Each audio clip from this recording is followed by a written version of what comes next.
Taking it all for granted. One of the key principles of the element is that we need to challenge what we take for granted about our abilities and the abilities of other people. This isn't as easy as one might imagine.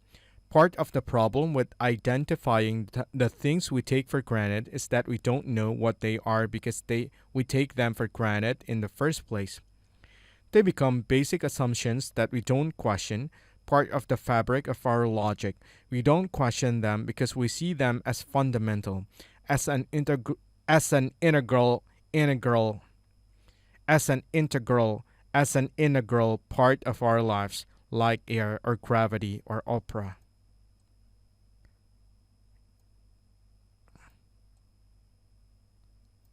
I don't know how to pronounce this.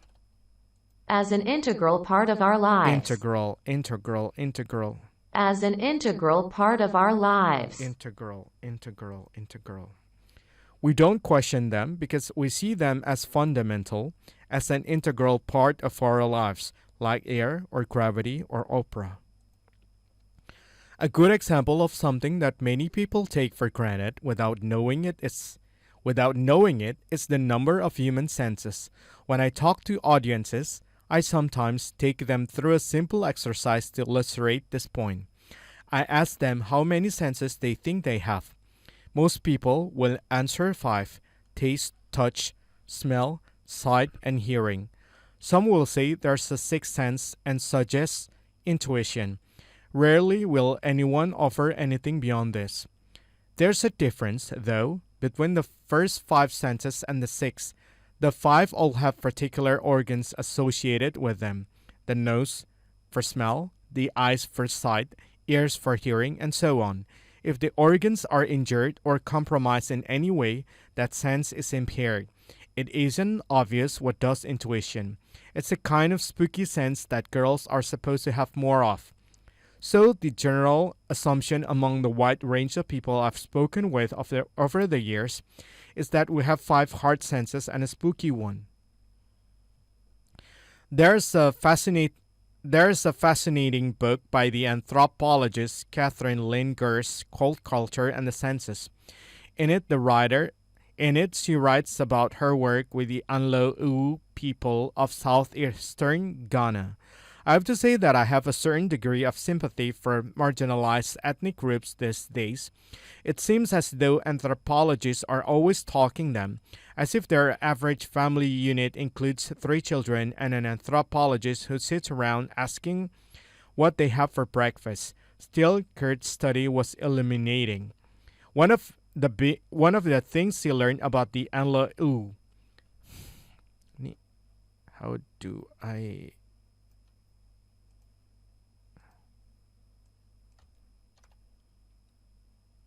The Anlo-U. Anlo-U, Anlo-U, Anlo-U. One of the things he learned about the Anlo-U is that they don't think of the senses in the same way that we do. First, they never thought to count them. That entire notion seemed beside the point. In addition, when Kurtz listed our taken for granted 5 to them, they asked about the other one, the main one. They weren't speaking of a spooky sense, nor were they speaking of some residual sense that has survived among the Anlo-U, but that the rest of us have lost. They were speaking of a sense that we all have and that is fundamental to our functioning in the world. They were talking about our sense of balance. The flutes and bones of the inner ear mediate the sense of balance. You only have to think of the impact of your life damaging your sense of balance through illness or alcohol to get some idea of how important it is to our everyday existence. Yet, most people never think to include it in their list of senses. This isn't because they don't have a sense of balance. It's because they've become so accustomed to the idea that we have 5 senses and maybe a spooky one that they have stopped thinking about it. It's become a matter of common sense. They just take it for granted. One of the enemies of creativity and innovation, especially in relation to our own development, is common sense. The playwright Bertolt Brecht said that as soon as something seems the most obvious thing in the world, it means that we have abandoned all attempts at understanding it. If you didn't guess right away that the other sense was balance, don't take it too hard. The fact is that most of the people I speak with don't guess it either. And yet the sense is at least as important as the five we take for granted, and it isn't alone among those we fail to consider. Physiologists largely agree that in addition to the five we all know about, there are four more. The first is our sense of temperature, thermoception. This is different from our sense of touch. We don't need to be touching anything to feel hot or cold. This is a crucial sense, given that we can only survive as human beings within a relatively within a relative within a rela- rela- relatively within a relatively narrow band of temperatures. This is one of the reasons we wear clothes. One of them, within a relatively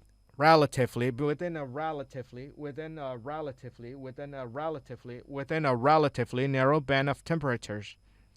This is one of the reasons we wear clothes. One of them. Another is the sense of pain, nociception. Scientists now generally agree that this is a different sensory system from either touch or temperature.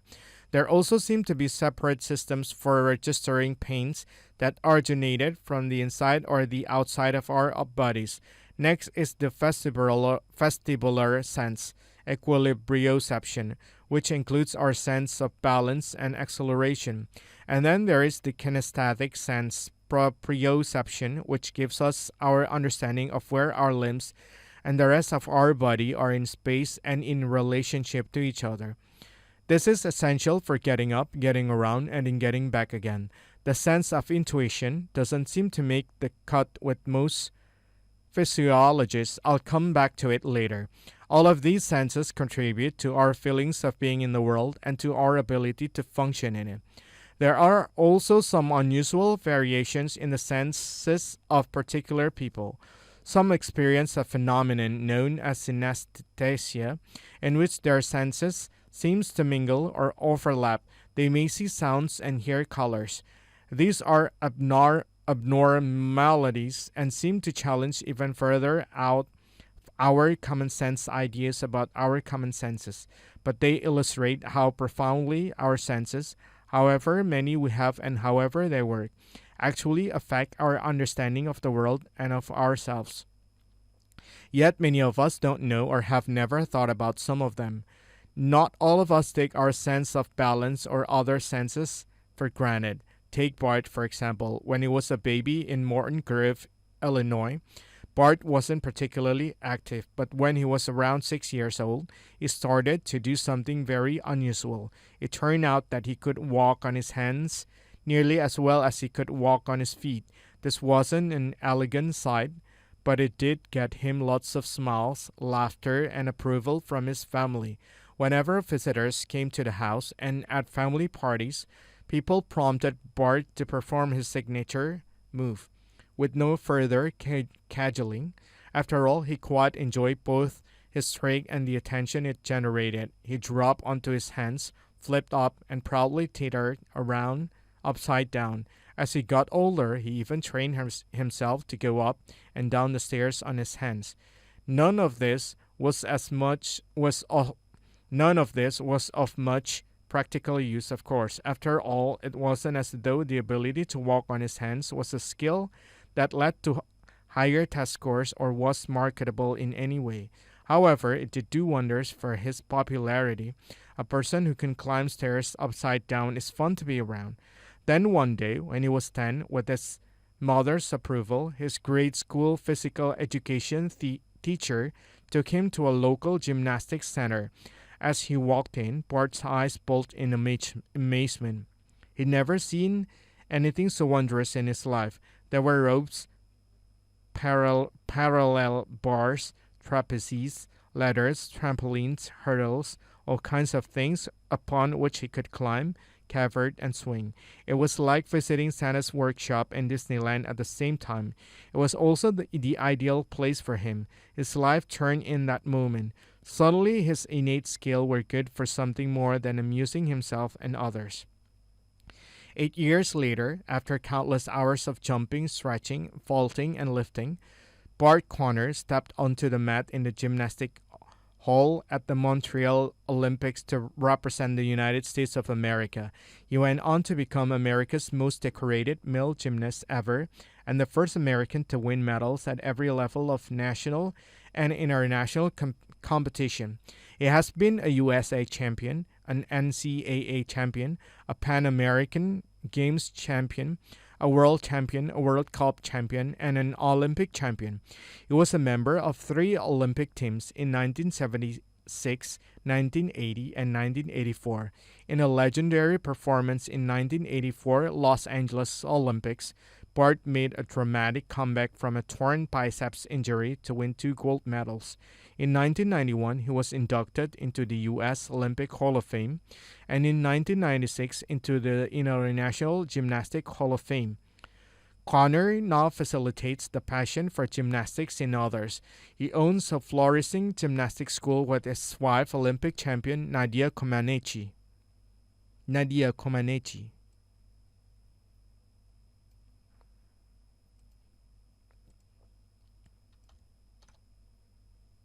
Nadia Comaneci. Nadia Comaneci. They also own international gymnast magazines and a television production company.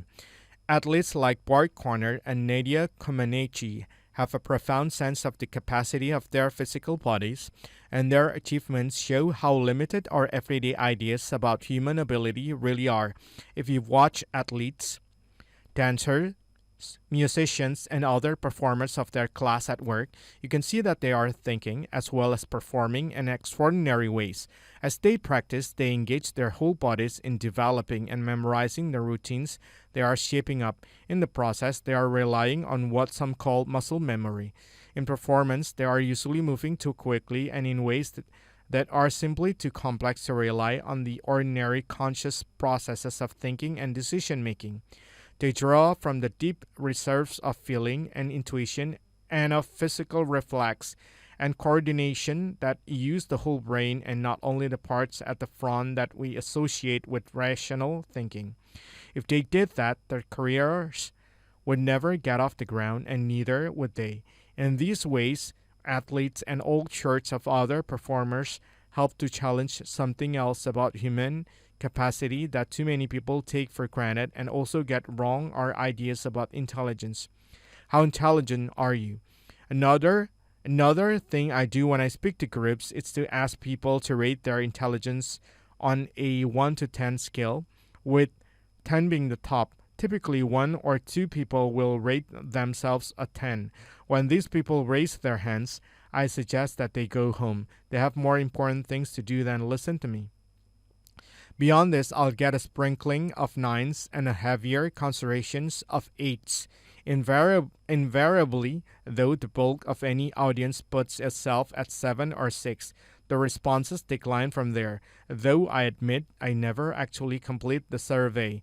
I stop at 2, preferring to save anyone who would actually claim an intelligence level of 1 the embarrassment of acknowledging it in public. Why do I always get the bell-shaped curve? I believe it is because we've come to take for granted certain ideas about intelligence. What's interesting is that most people do put their hands up and rate themselves on this question. They don't seem to see any problem with the question itself and are happy to put themselves somewhere on the scale. Only a few have challenged the form of the questions and asked what I mean by intelligence. I think that's what everyone should do. I'm convinced that taking the definition of intelligence for granted is one of the main reasons why so many people underestimate their true intellectual abilities and fail to find their element. This common sense view goes something like this. We are all born with a fixed amount of intelligence. is a trait like blue or green eyes or long or short limbs.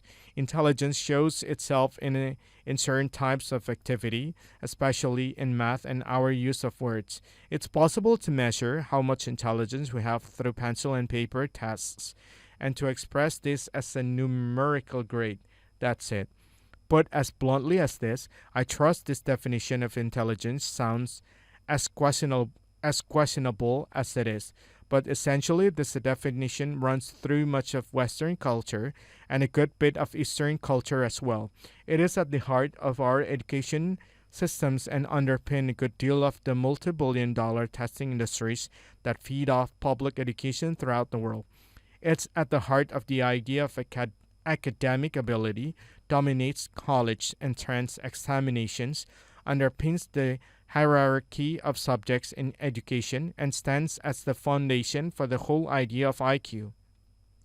This way of thinking about intelligence has a long history in Western culture and dates back at least to the days of the great Greek philosophers Aristotle and Plato.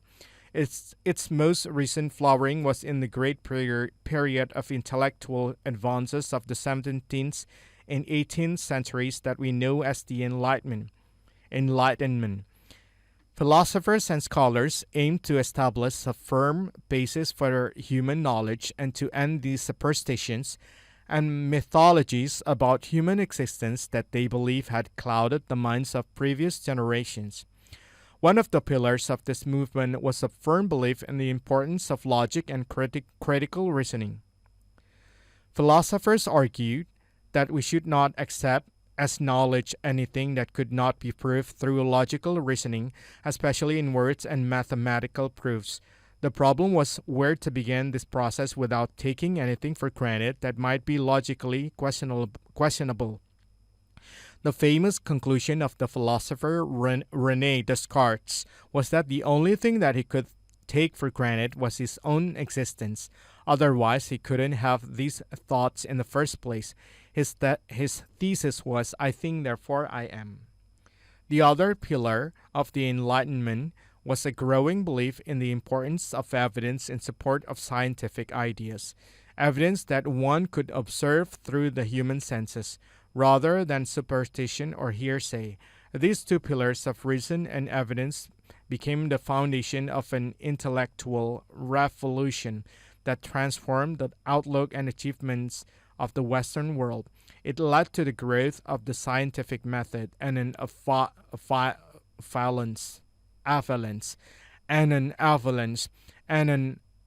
of insights, analysis, and classifications of ideas, objects, and phenomena that have extended the reach of human knowledge to the depths of the earth and to the far ends of the known universe. It led to the spectacular advances in practical technology that gave rise to the industrial revolution and to the supreme domination of these forms of thought in scholarship, in politics, in commerce, and in education.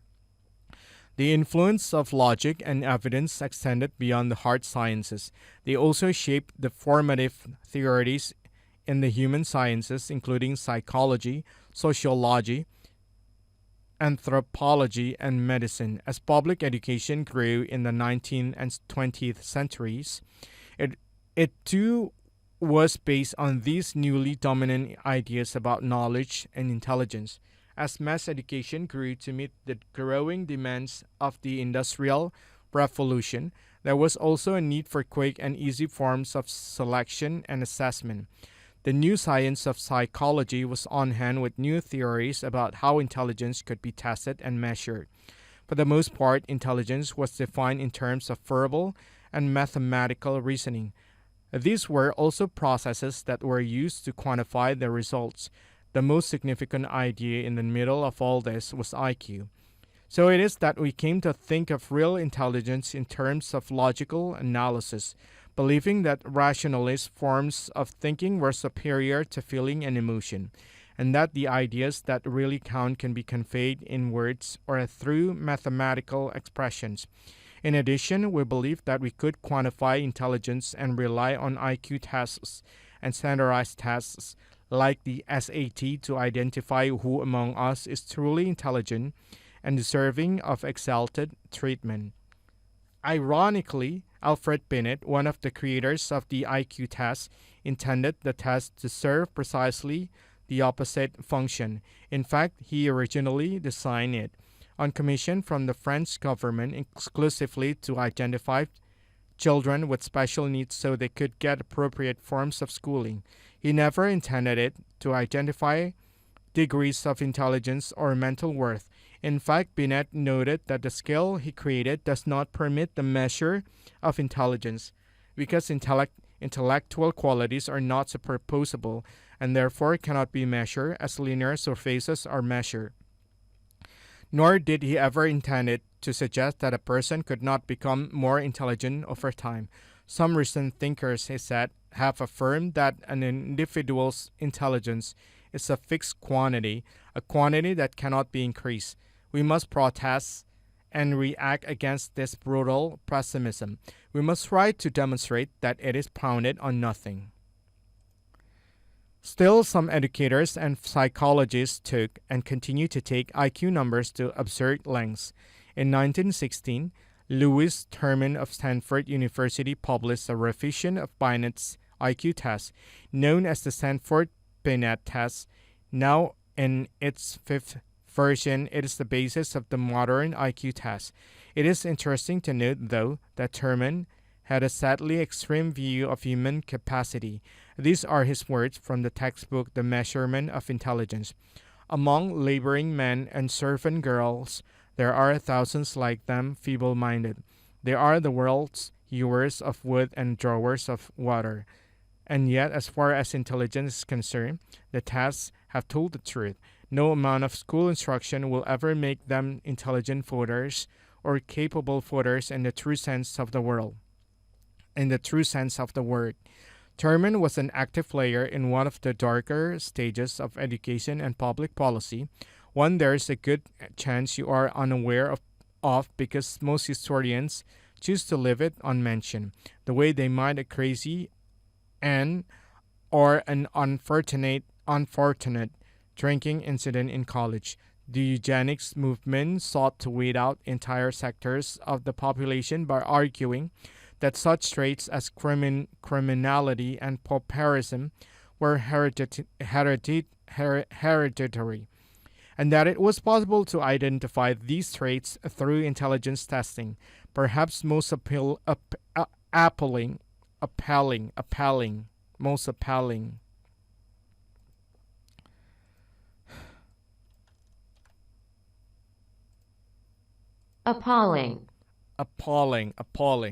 Perhaps most appalling among the movement's claims was the notion that entire ethnic groups, including Southern Europeans, Jews, Africans, and Latinos, fell into such categories. The fact that one meets this type with such frequency among Indians, Mexicans, and Negroes suggests quite forcibly that the whole question of racial differences in mental traits will have to be taken up anew and by experimental methods. Turman wrote, "Children of this group should be segregated in special classes and be given instruction which is concrete and practical. They cannot master, but they can often be made efficient workers, able to look out for themselves. There is no possibility at present of convincing society that they should not be allowed to reproduce, although from a eugenic point of view they constitute a grave problem because of their unusually prolific breeding." The movement actually managed to succeed in lobbying for the passage of involuntary sterilization laws in 30 American states. This meant that the state could neuter people who fell below a particular IQ without their having any say in the matter. That each state eventually repealed the laws is a testament to common sense and compassion. That the laws existed in the first place is a frightening indication of how dangerously limited any standardized test is in calculating intelligence and the capacity to contribute to society. IQ tests can even be a matter of life and death. A criminal who commits a capital offense is not subject to the death penalty if his IQ is below 70. However, IQ scores regularly rise over the course of a generation by as much as 25 points, causing the skill to be reset every 15 to 20 years to maintain a mean score of 100. Therefore, someone who commits a capital offense may be more likely to be put to death at the beginning of a cycle than at the end. That's giving a single task an awful lot of responsibility. People can also improve their scores through study and practice. I read a case recently about a death row inmate who had at that point spent 10 years in jail on a life sentence. It wasn't the trigger man, but had been involved in a robbery where someone died. During his incarceration, he took a series of courses. When retested, his IQ had risen more than 10 points, suddenly making him eligible for execution. Of course, most of us won't ever be in a situation where we are sterilized or given a lethal injection because of our IQ scores. But looking at these extremes allows us to ask some important questions, namely, what are these numbers and what do they truly say about our intelligence? The answer is that the numbers largely indicate a person's ability to perform on a test of certain sorts of mathematical and verbal reasoning. In other words, they measure some types of intelligence, not the whole of intelligence, and as noted above, the baseline keeps shifting to accommodate improvements in the population as a whole over time. Our fascination with IQ is a corollary to our fascination with and great dependence on standardized testing in our schools. Teachers spend large chunks of every school year preparing their students for statewide tests that will determine everything from the child's placement in classes the following year to the amount of funding the school will receive. These tests, of course, do nothing to take the child's or the school's special skills and needs into consideration, yet they have a tremendous say in the child's scholastic fate. The standardized test that currently has the most impact on a child's academic future in America is the SAT. Interestingly, Carl Brigham, the inventor of the SAT, was also a eugenicist. Was also a eugenicist. He conveyed the test for the military, and to his credit, disowned it 5 years later, rejecting eugenics at the same time. However, by this point, Harvard and other Ivy League schools had begun to use it as a measure of applicant acceptability. For nearly 7 decades, most American colleges have used it or the similar act as an essential part of their screening processes, though some colleges are beginning to rely upon it less. The SAT is in many ways the indicator for what is wrong with standardized tests.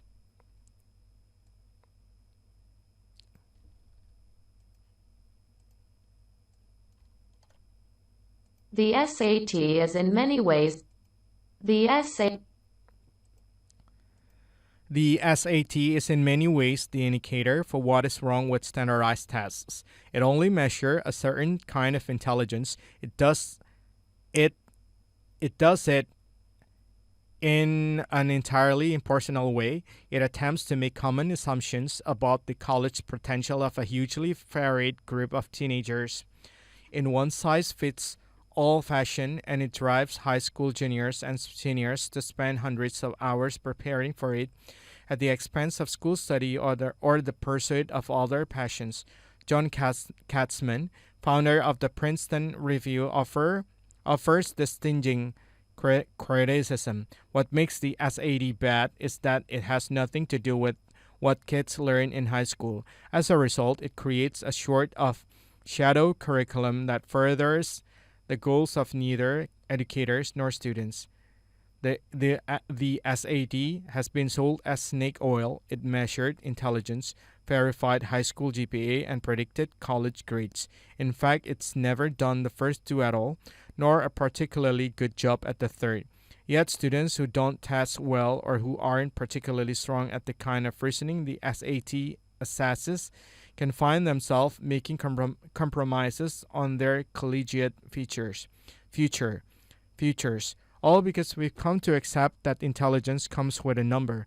This notion is pervasive and it extends well beyond academia. Remember the bell-shaped curve we discussed earlier? It presents itself every time I ask people how intelligent they think they are because we've come to define intelligence far too narrowly. We think we know the answer to the question, how intelligent are you? The real answer, though, is that the question itself is the wrong one to ask. How are you intelligent? The right question to ask is the one above. The difference in these questions is profound. The first suggests that there's a finite way of gauging intelligence and that one can reduce the value of each individual's intelligence to a figure or quotient of some sort. The latter suggests a truth that we somehow don't acknowledge as much as we should, that there are a variety of ways to express intelligence and that no one scale could ever measure this. The nature of intelligence has always been a matter of controversy, especially among the many professional specialists who spend their lives thinking about it. They disagree about what it is, about who has it, and about how much of it is out there. In a survey conducted in the United States several years ago, a sample of psychologists attempted to define intelligence, choosing and commenting from a list of 25 attributes. Only 3 were mentioned by 25% or more of the respondents. As one commentator put it, if we were asking experts to describe edible field mushrooms so we could distinguish them from the poisonous kinds, and the experts responded like this, we might consider it prudent to avoid the subject altogether. There have always been criticism of definition of intelligence based only on IQ, and in recent years they have been gaining in number and strength. There is a range of alternative, sometimes competing theories that argue that intelligence takes in much more than IQ tests can ever hope to assess.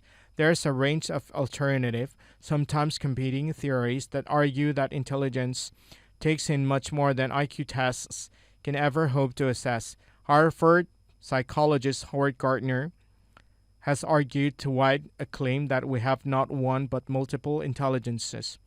They include a linguistic, musical, mathematical, spatial, kinesthetic, interpersonal relationship with others, and intrapersonal knowledge and understanding of the self-intelligence. He argues that these types of intelligence are more or less independent of each other, and none is more important, though some might be dominant while others are dormant. He says that we all have different strengths in different intelligences, and that education should treat them equally so that all children receive opportunities to develop their individual abilities. Robert Sternberg is a professor of psychology at Tufts University and a past president of the American Psychological Association, is a long-term critic of traditional approaches to intelligence testing and IQ.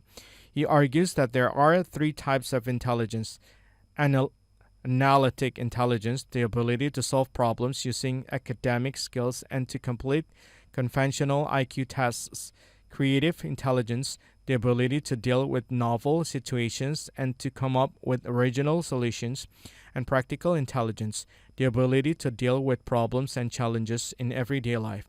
Psychologist and best-selling author Daniel Goleman has argued in his books that there is emotional intelligence and social intelligence, both of which are essential to getting along with ourselves and with the world around us.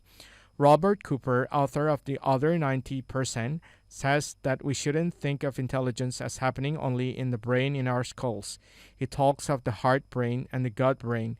Whenever we have a direct experience, he says it does not go directly to the brain in our heads. The first place it goes is to the neurological networks of the intestinal tract and heart. He describes the first of these, the enteric nervous system, as the second brain inside the intestine, which is independent of but also interconnected with the brain in the cranium. He says that this is why we often experience our first reaction to events as a gut reaction. Whether or not we acknowledge them, he says our gut reactions shape everything we do. Our other psychologists and intelligence testers worry about all of these sorts of ideas. They say there is no quantifiable evidence to prove their existence. That may be, but the clear fact of everyday experience is that human intelligence is diverse and multifaceted. For evidence, we need only look at the extraordinary richness and complexity of human culture and achievement. Whether we can ever capture all of this in a single theory of intelligence with 3, 4, 5, or even 8 separate categories is a problem for the theorists.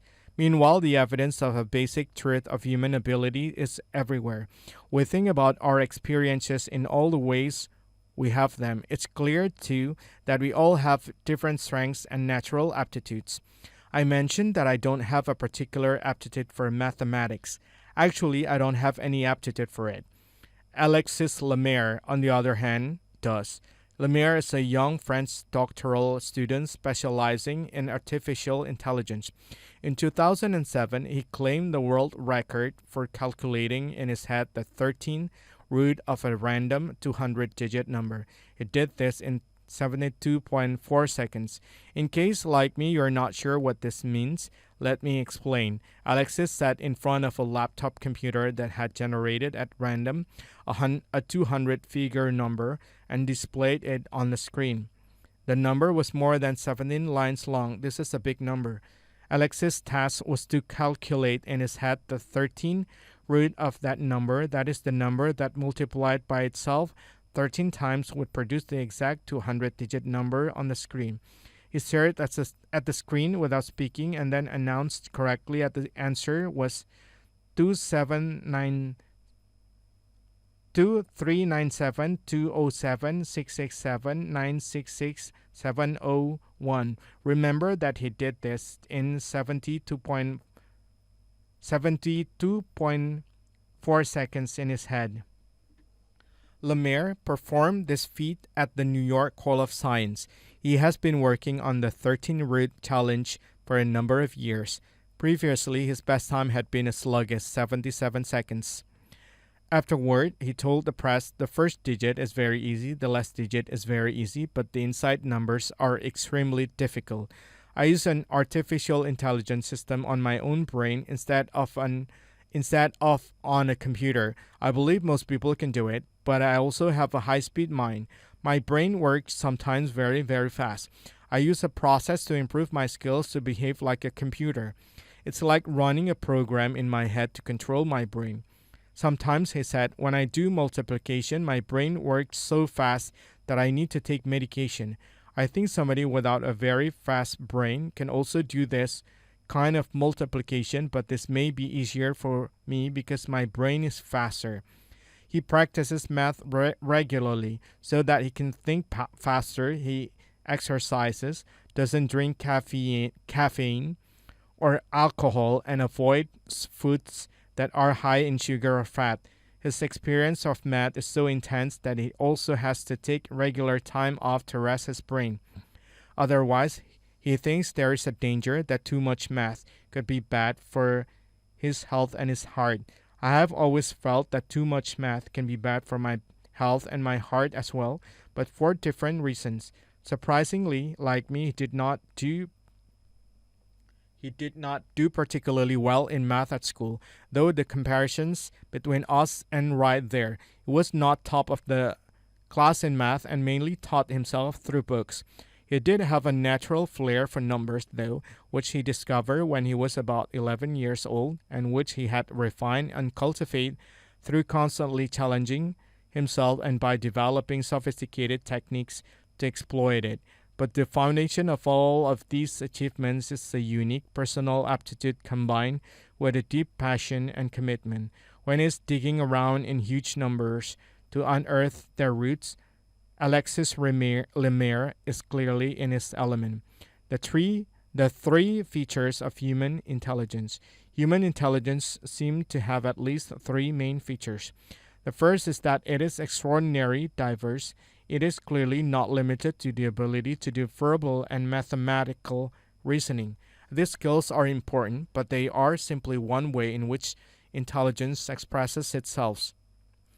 Gordon Parks was a legendary photographer who captured the black Americans' experience in a way that few others ever had. He was the first black producer, and director of a major Hollywood film. He helped found a Sense magazine and served as its editorial director for 3 years. He was a gifted poet, novelist, and memoirist. Memorist.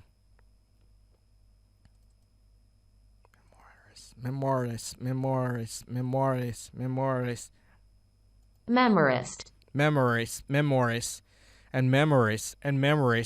He was a talented composer who created his own form of musical notation to write his works, and he was professionally trained at none of this.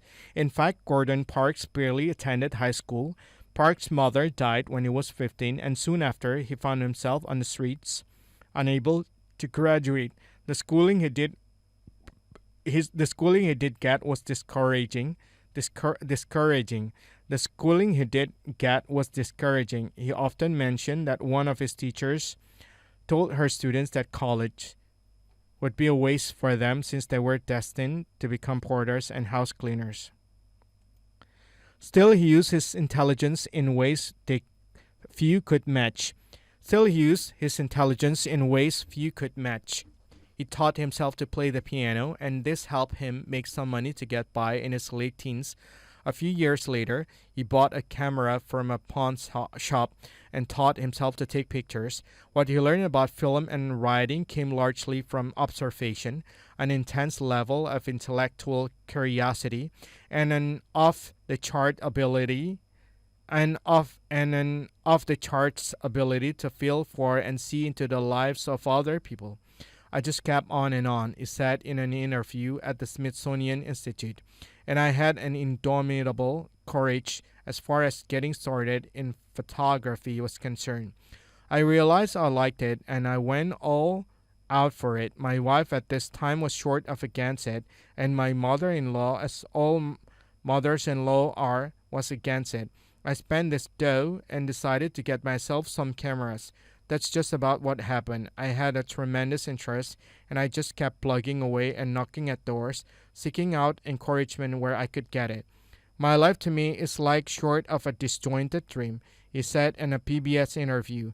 Things have happened to me. Incredible. It's so disjointed, but all I know it was a constant effort, a constant feeling that I must not fail. Park's contribution to American culture is considerable. His searing photography, most notably American Gothic, which juxtaposed a black woman holding a mop and broom against the American flag, his inspired film work, including the breakout hit Shaft, which introduced Hollywood to the black action hero, his unconventional prose work, and his unique musical work. I don't know if Gordon Parks ever took a standardized academic test or a college entrance exam. Given his lack of traditional education, there's a good chance he wouldn't have scored particularly high on one if he had. Interestingly, while he never completed high school, he amassed 40 honorary doctorates, dedicating one of them to the teacher who had been so dismissive when he was in high school. Yet, by any reasonable definition of the word, Gordon Parks was remarkably intelligent. A rare human being with an uncanny ability to learn and master complex and nuanced art forms. I can only guess that Parks considered himself intelligent. However, if he was like so many others I've met in my travels, this lack of formal education might have caused him to rate himself much lower than he should have, in spite of his numerous and obvious gifts.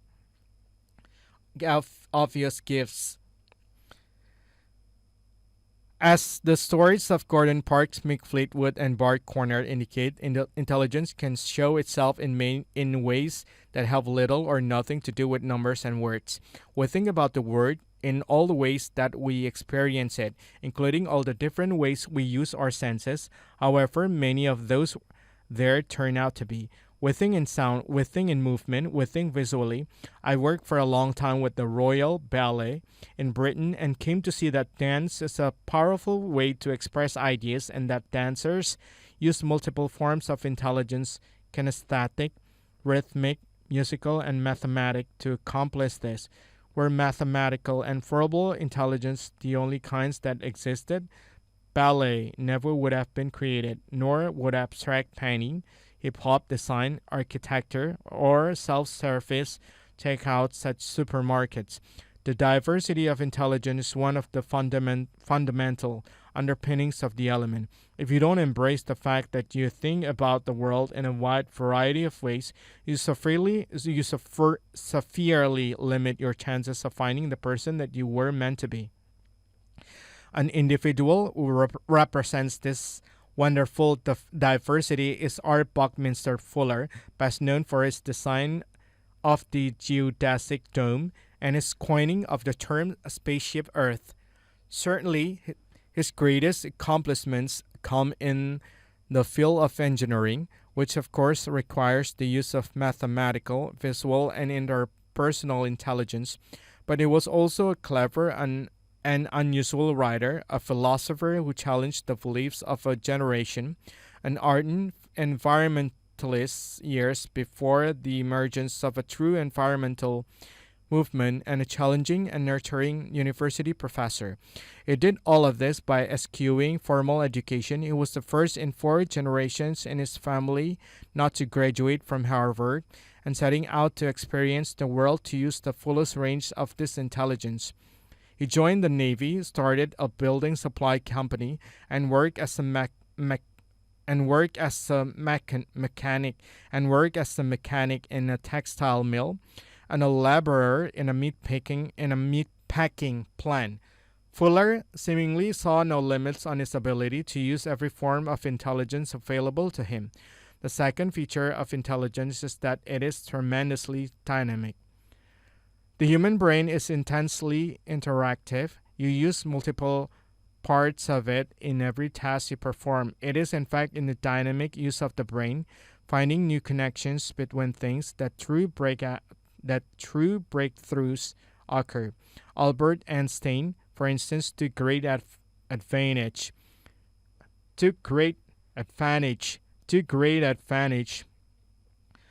Albert Einstein, for instance, took great advantage of the dynamics of intelligence. Einstein's prowess as a scientist and mathematician are legend. However, Einstein was a student of all forms of expression, believing that he could put anything that challenged the mind to use in a variety of ways. For instance, he interviewed poets to learn more about the role of intuition and imagination. In his biography of Einstein, Walter Isaacson says, as a young student, he never did well with rote learning, and later, as a theorist, his success came not from the brute strength of his mental processing power, but from his imagination and creativity. He could construct complex equations, but more important, he knew that math is the language nature uses to describe her wonders. When confounded by a challenge in his work, Einstein often turned to the violin to help him. A friend of Einstein's told Isaacson he would often play his violin in his kitchen late at night, improvising melodies while he pondered complicated problems. Then suddenly, in the middle of playing, he would announce excitedly, "I've got it." As if by inspiration, the answer to the problem would have come to him in the midst of the music. What Einstein seemed to understand is that intellectual growth and creativity come through embracing the dynamic nature of intelligence. Growth comes through analogy, Analogy.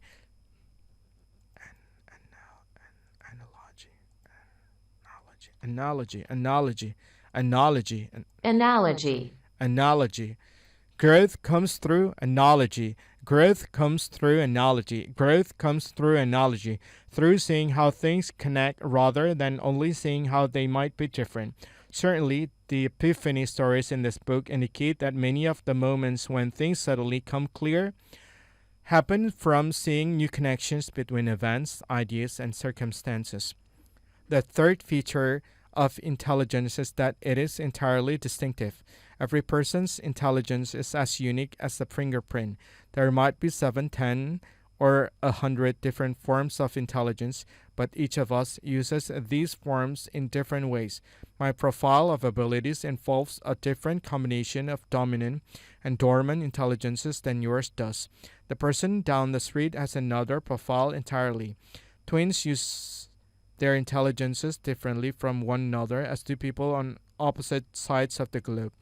This brings us back to the question I asked earlier. How are you intelligent? Knowing that intelligence is diverse, dynamic, and distinctive allows you to address that question in new ways. This is one of the core components of the element. For when you exploit your preconceived ideas about intelligence, you can begin to see your own intelligence in new ways. No person is a single intellectual score on a linear scale, and no two people with the same scores will do the same things, share all of the same passions, or accomplish the same amount with their lives. Discovering the element is all about allowing yourself access to all of the ways in which you experience the world and discovering where your own true strengths lie. Just don't take them for granted. Chapter 3: Beyond Imagining. Faith Ringgold is an acclaimed artist, best known for her painted story kilts. She has exhibited in major museums all over the world, and her work is in the permanent collection of the Guggenheim Museum, the Metropolitan Museum of Art, and the Museum of Modern Art. In addition, she is an award-winning writer, having received the Caldecott honor for her first book, Tar Beach. She has also composed and recorded songs. Faith's life brims with creativity. Interestingly, though, she found herself on this path when illness kept her out of school. She got asthma when she was 2, and because of this, had a late start to formal education. During our interview, she told me that she felt that being out of school with asthma made a positive difference in her development, because I was not around for some of the indoctrinations. I was not around to be really formed in the way that I think a lot of kids are formed in a regimented society, which a school is, and I guess it has to be in a sense, because when you have a lot of people in one space, you have to move them around in a certain way to make it work. I just did not ever get hooked into the regimentation. I missed all of the kindergarten and the first grade. By the second grade, I was going, but every year I would be absent for at least, I don't know, maybe 2 or 3 weeks with asthma, and I absolutely did not mind missing those classes. Her mother worked hard with her to help her keep pace with what she was missing in school, and when they weren't study, they were able to explore the wider world of the arts that existed all around Harlem in the 1930s. My mother took me to see all the great acts of that time: Duke Ellington, Billie Holiday, Billy Eckstine, all these old singers and band leaders, and all those people who were so wonderful. And so these people were the ones who I thought of as being highly creative. It was so obvious that they were making this art out of their own bodies. We all live in the same neighborhood. We just ran into them. Here they are.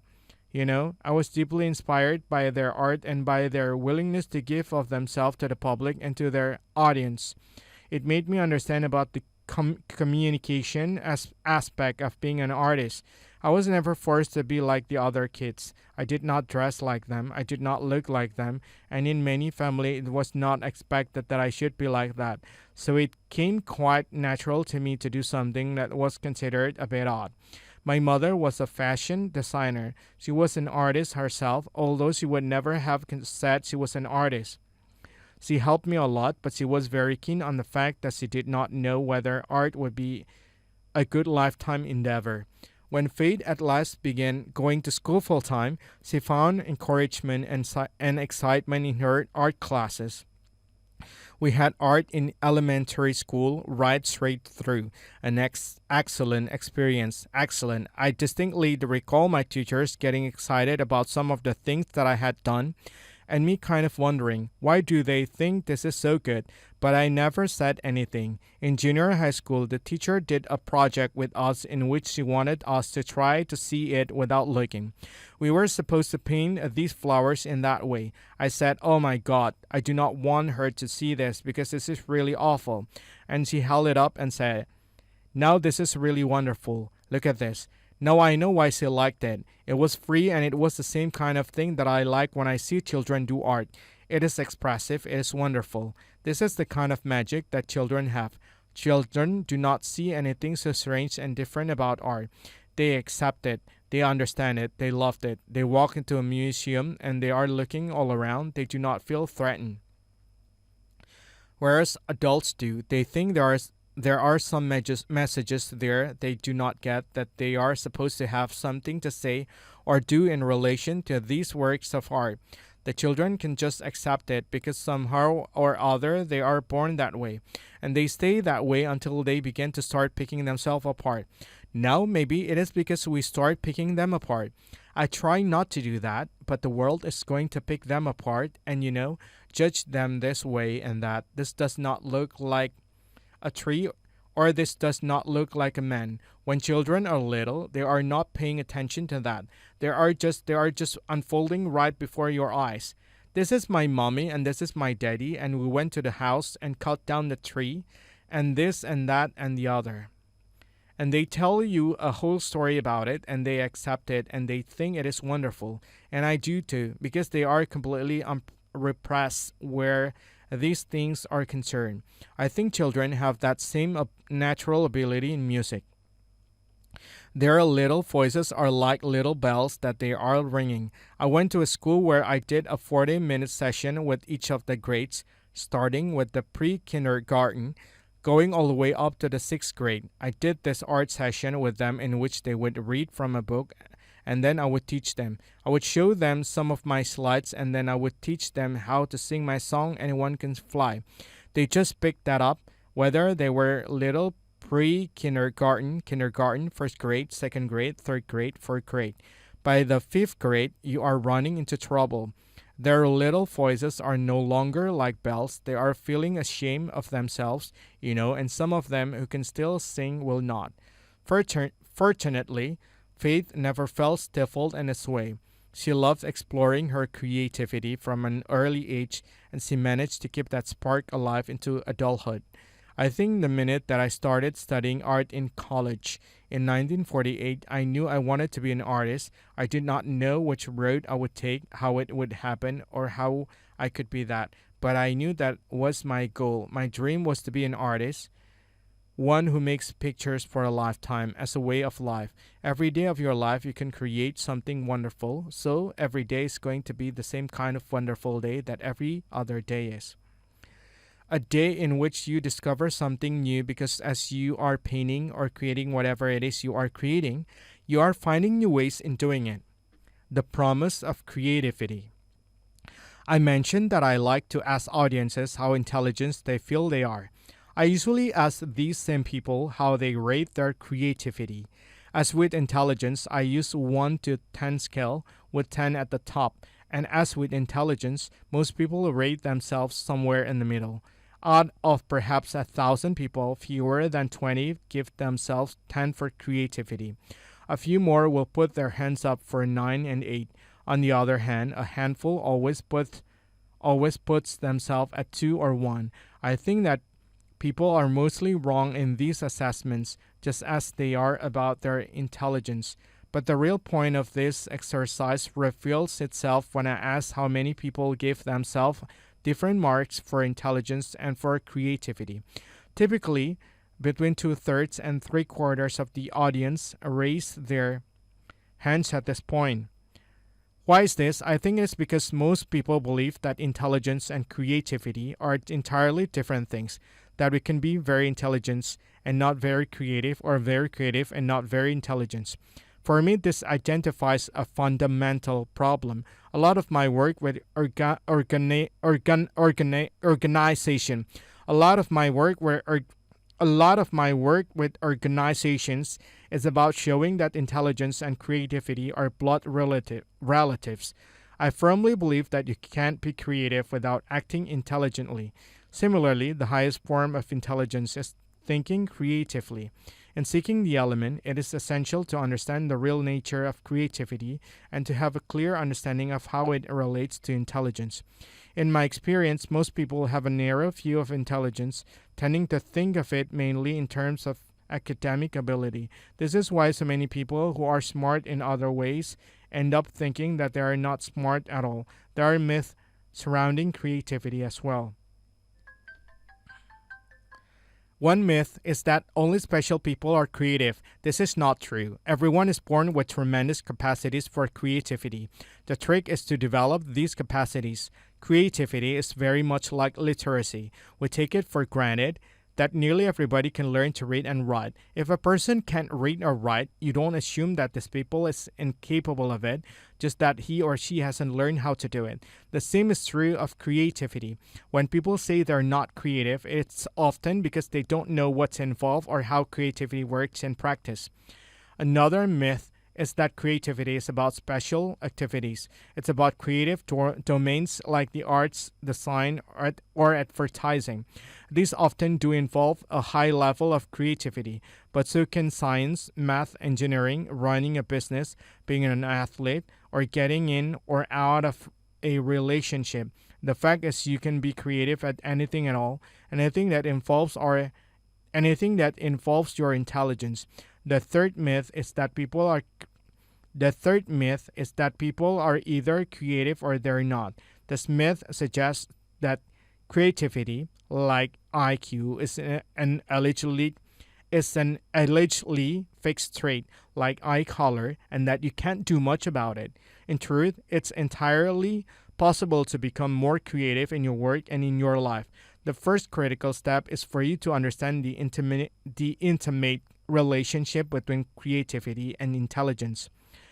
This is one of the surest paths to finding the element, and it involves stepping back to examine a fundamental feature of all human intelligence, our unique powers of imagination.